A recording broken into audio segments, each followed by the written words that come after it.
is Reina Gonzalez, and I'm a senior. And my name is Damian Rogers, and I'm a junior. What exactly are Unity Days?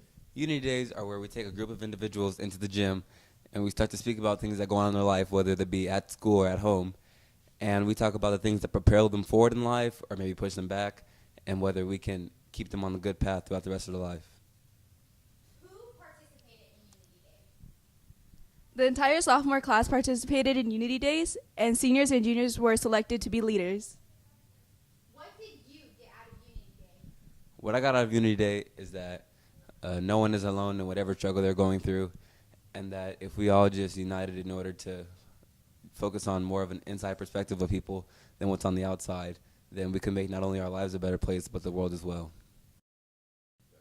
Hi, my name is Shakira Wilkerson, and I've been on the ECV cheer squad for 2 years. My name is Eunice Valencia, and I have been in the cheer team for 4 years, and this is my 3rd year as captain. When did you guys do the breast cancer awareness walk?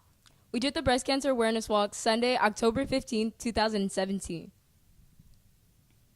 Why did the cheer team do the breast cancer awareness walk? Ms. Roldan wants us to understand how important it is to give back to our community, and we also did the walk to show support to those who are currently fighting cancer and those who survived.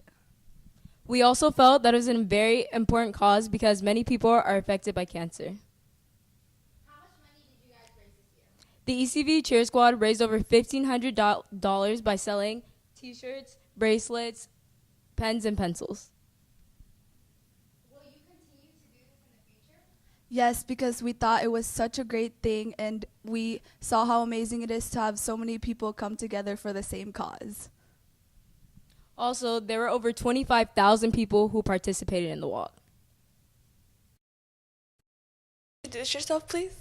My name is Nick Williams. I'm a vice principal at El Cajon Valley High School. The first question is, have you thought of a solution for the cat problem?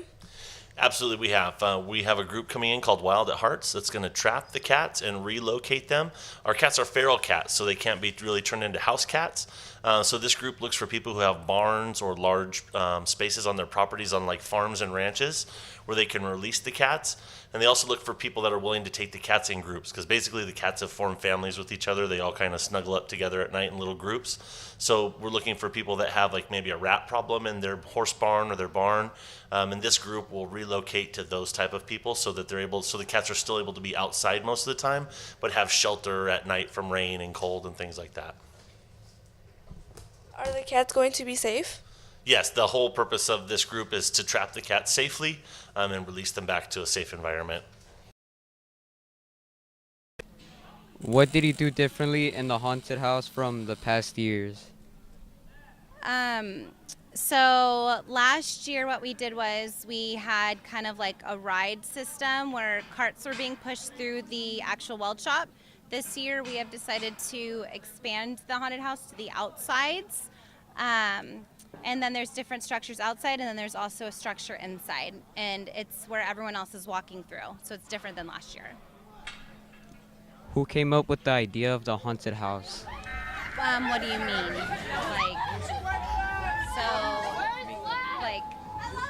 Mr. Sawyers and Mr. Walters, they decided to make it a maze. And then myself and my juniors, we then designed the haunted house. What are the students learning by making this haunted house? They're learning different weld techniques because the juniors, they take their state certification, and so they learn the different weld positions, they learn safety, and they also learn the different weld techniques. They're using different machines, grinders, they're cutting, they're using recycled metal. So they're using skills they'll need when they go into the welding industry after college. What did you do differently in the haunted house from the past years? This year we made it quite a bit longer, quite a bit more involved.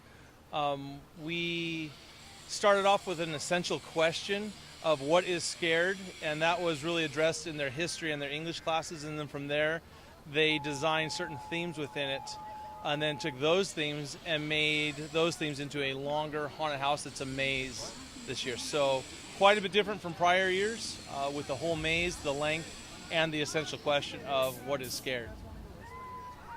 Who came up with the idea of the haunted house? That was Mr. Williams and I that started this quite a few years ago. We originally just liked to do a small haunted house, and then it's grown into a bigger project-based learning activity for all of our sophomores, juniors, and seniors that they all participate in. So, What are your students learning by making this haunted house? they learn a lot of things. In their history classes, they learned about the history of mazes. In their English classes, they're having to write about it and design what makes people scared and actually design. And then on the welding side of it, they're learning how to work as groups. They're learning how to work as a team. They're learning how to work with schedules. They're learning how to weld in position, out of position. They're learning how to weld around obstacles and through obstacles, so they're not in their booths anymore. They're learning how to weld on top of ladders, underneath tables. So they're getting out of their booths and doing a lot more challenging work. Thank you. You're welcome, guys. How do you think this program helps you out in the future? You can get pretty well-paying jobs, and most people are going to be working minimum wage straight out of high school. And I'm going to be able to make like twice as much as them in my first year of welding. So it's pretty nice.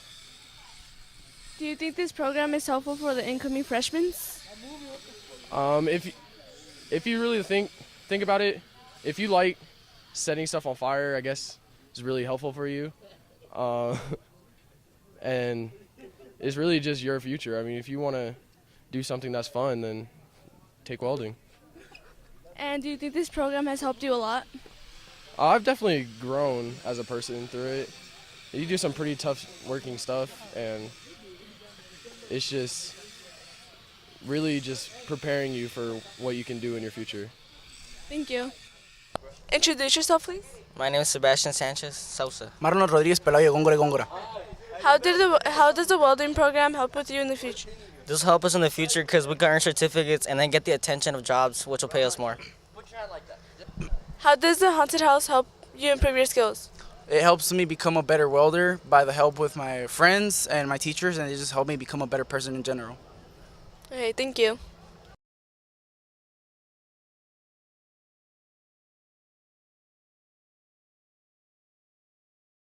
I performed a poem by Watsky called Tiny Glowing Screens, Part 2. The first part I didn't like very much, but the second part is more of a poem rather than a song. And it just speaks on the idea of mass consumerism in society in America. And it's also kind of sort of a love poem. So yeah, I enjoyed that. I think I was kind of tense, and